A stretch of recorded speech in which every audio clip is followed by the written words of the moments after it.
What's up, guys? Today we're going to check out another subwoofer. This one is from ELAC. This is the DS1200.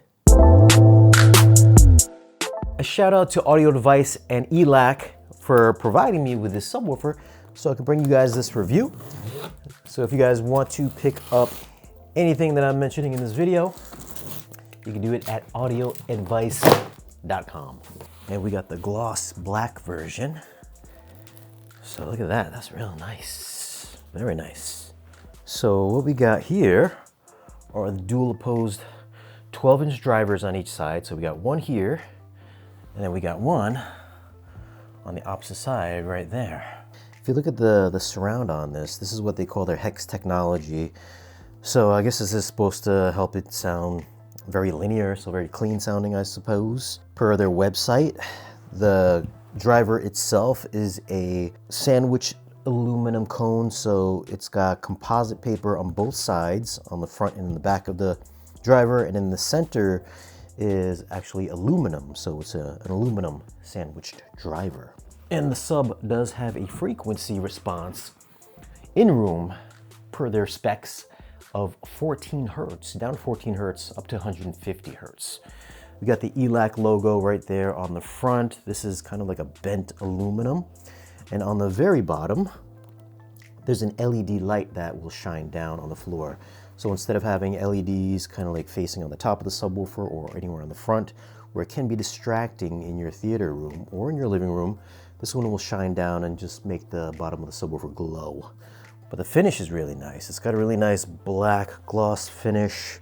All right, so around back, we get the bash amplifier, which is rated at 1200 watts or 2400 watts peak. We have in and out XLR connectors, so that's a nice touch. Also unbalanced RCA connections. This does have a wireless receiver built in, so if you want to pick up ELAC's wireless transmitter, all you will need is just that one part. You won't need two parts, so that'll cut down on the wires going to the subwoofer if you want to go that route. We got the volume control. We got your 12-volt trigger, service port, Ethernet jack, and then we have the power inlet, and then the main on and off switch. All right, so size-wise, like I said, this is a fairly small subwoofer. The smallest width, we're looking at about 13¼ inches wide at the front. And then at the widest point, we're looking at about 18 and maybe 18¾ From floor to the top of the subwoofer, it's about 16½.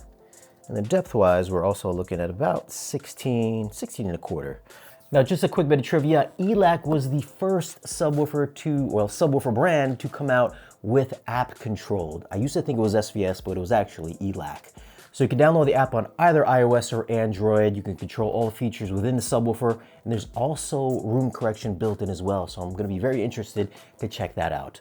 Now, I've only got one of these on hand for review. Usually I have two, so I'm gonna get this set up in the home theater.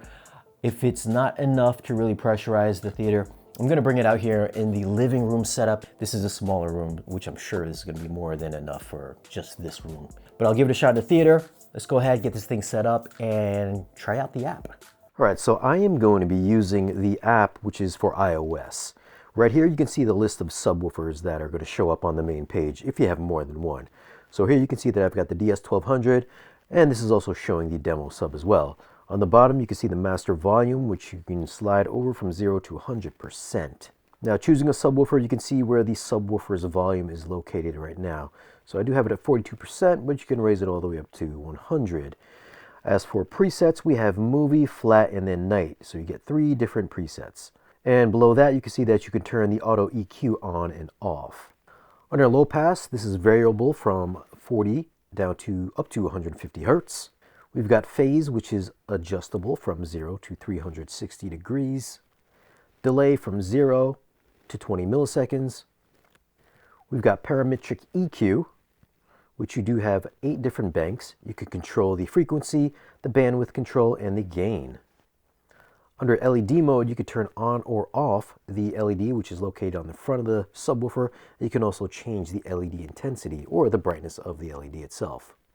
And then auto EQ, in order to get this working correctly, you will have to allow the microphone to be accessible through the app.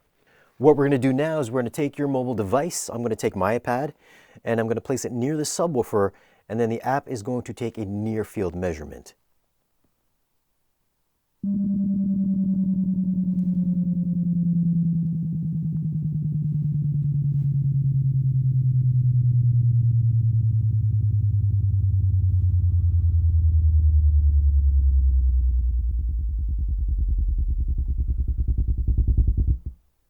So you can see, as expected, I got a pretty smooth response from, I'm going to say about 30 hertz all the way up to 200 hertz.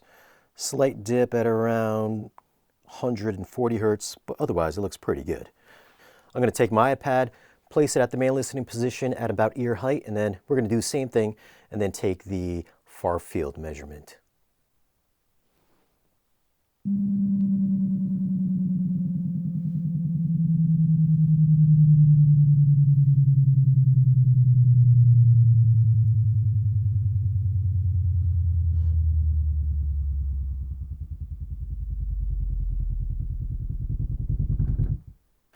All right, so what we have here is that the red is the near field measurement, the blue is the far field measurement, which is at my main listening position.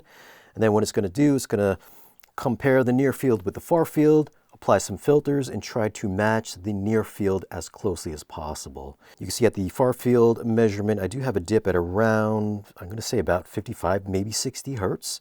And then it's going to try to smooth that out as much as possible.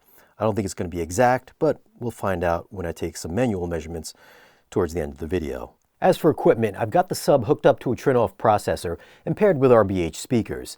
This is a dedicated space with the subwoofer placed in the front of the room. As a reference point, I've got 8 subwoofers in my theater, 5 in the front and 3 in the back. So obviously, one single ELAC won't have the same performance, but that's where I'm coming from. The first demo we're going to throw in is Fury on 4K Blu-ray.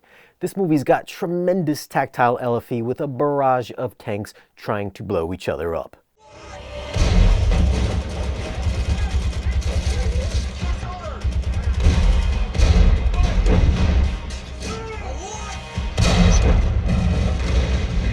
Okay, ceasefire, target destroyed.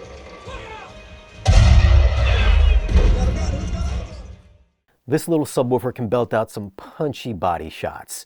The successive back-to-back cannon fire hits with excellent speedy transients that were both light on attack, but also had really good weight between each blast.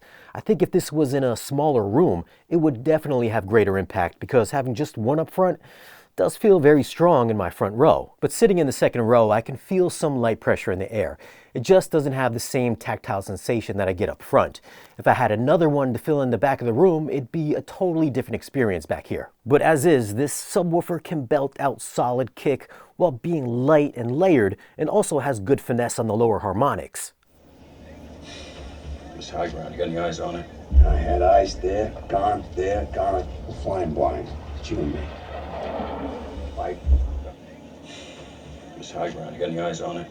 I had eyes there, gone, we're flying blind. It's you and me. This had no problems picking up the subtle rumbling of tank treads vibrating through the ground. I could feel it through the air, which expands the soundstage, making this particular scene feel a lot bigger than what's being shown on screen. Without any LFE, it's just flat sounding, and the shot feels smaller and feels more contained in that small space on screen. Crowd's got sights on this road. I'm gonna show my flank. Any objection if I come in here? You're gonna ride on a fucking magic carpet for all I care. Crowd's got sights on this road. I'm gonna show my flank. Any objection if I come in here? You're gonna ride on a fucking magic carpet for all I care. Let's drop it a bit lower and check out the opening from Power Rangers on 4K Blu-ray. This is a 10 out of 10 Atmos mix with really aggressive surround envelopment with bottom-heavy bass.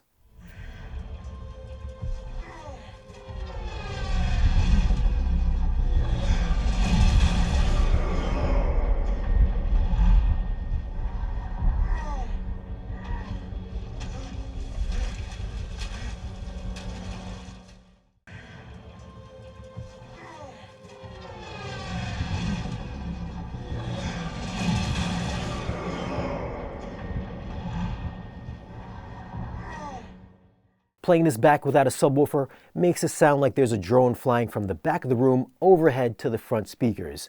Adding the subwoofer back into the mix Again, this elevated the soundstage, adds much needed weight and mass to the ship flying over your head, with really nice pressure throughout your room, which is nice given how small the subwoofer is.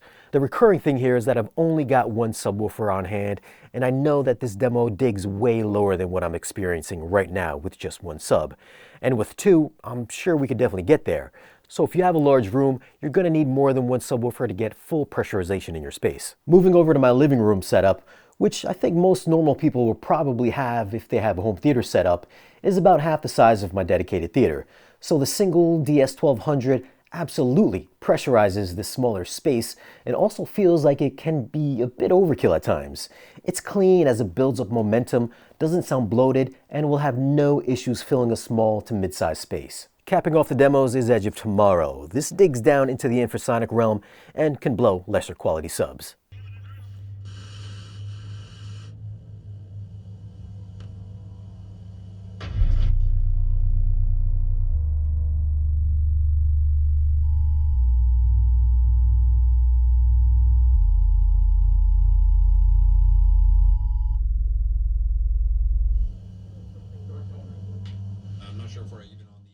It doesn't matter if it's in my living room or my theater, the ELAC will not dig low enough to reach those infrasonic levels. The positive thing is that even when I kept pushing the subwoofer's volume, the limiter in the sub kept it from self-destruction, so it should be very hard to destroy this subwoofer. Now, don't get me wrong, it still sounded good and even better in my smaller setup, but if you're someone that needs a subwoofer that can play all the frequencies in a movie soundtrack, the DS1200 isn't going to be it. To be fair, not too many movies are going to have single-digit bass response, so for most setups, a single DS1200 is going to cover the majority of movie mixes just fine. Now, I did take a couple measurements in my theater at the main listening position. Keep in mind that these are the responses I got in my space, so it'll likely be very different for yours. The first measurement is with the auto EQ off. Since I've only got one subwoofer, I do get a big drop at around 55 Hz, and no amount of EQ is going to fix it. Trust me, I've tried. A second subwoofer would fix it. The next measurement is with auto EQ on the flat setting. I do get a little more output below 30 Hz, but it's nothing too drastic. The next one is with the music setting, which has about a 3 dB boost over the flat setting. And with the night setting, it's 3 dB lower than the flat setting. So as you go up from night, flat, and music, each one was 3 dB higher than the previous one. I got solid extension down to around 17 Hz before it starts dropping off, which is what it's spec'd at. And my max SPL in this room was 100 dB in my theater. Now, using the audio EQ feature, it did help out, but I'm sure you could get the same if not better results if you did it manually. The good thing is that the app does support PEQ, so if your preamp or processor doesn't have any kind of correction, you can just do it in the subwoofer. This will be more beneficial, I think, for two-channel setups, since most home theater receivers and processors will have some correction on board. And I should also mention that I did not use the correction in my processor to EQ the sub. I relied only on the inbuilt features that come built into the subwoofer itself. At the time of this video, the ELAC DS1200 is selling for $3,200. At this price point, there's a lot of options out there for bigger subs that can play louder and dig deeper. I think the main draw for this 1200 is the small form factor and the excellent speedy attack and super clean mid and upper bass response, especially for a small to medium sized room.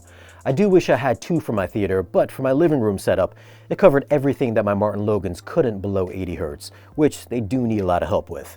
And as for as good as my electro stats sound for movies, they absolutely shine for music. And once I got the 1200 dialed in, it was a perfect marriage between Martin Logan and ELAC. The top end just seamlessly transitioned over to the 1200 for a true full range experience. The response is tight and controlled and kept up with the Logans for any genre of music. Part of me does prefer this more for music rather than movies. But either way, if you're looking for something that's small, that can stay out of the way, excels for music, and just as good for movies, this should definitely be one to keep an eye out for.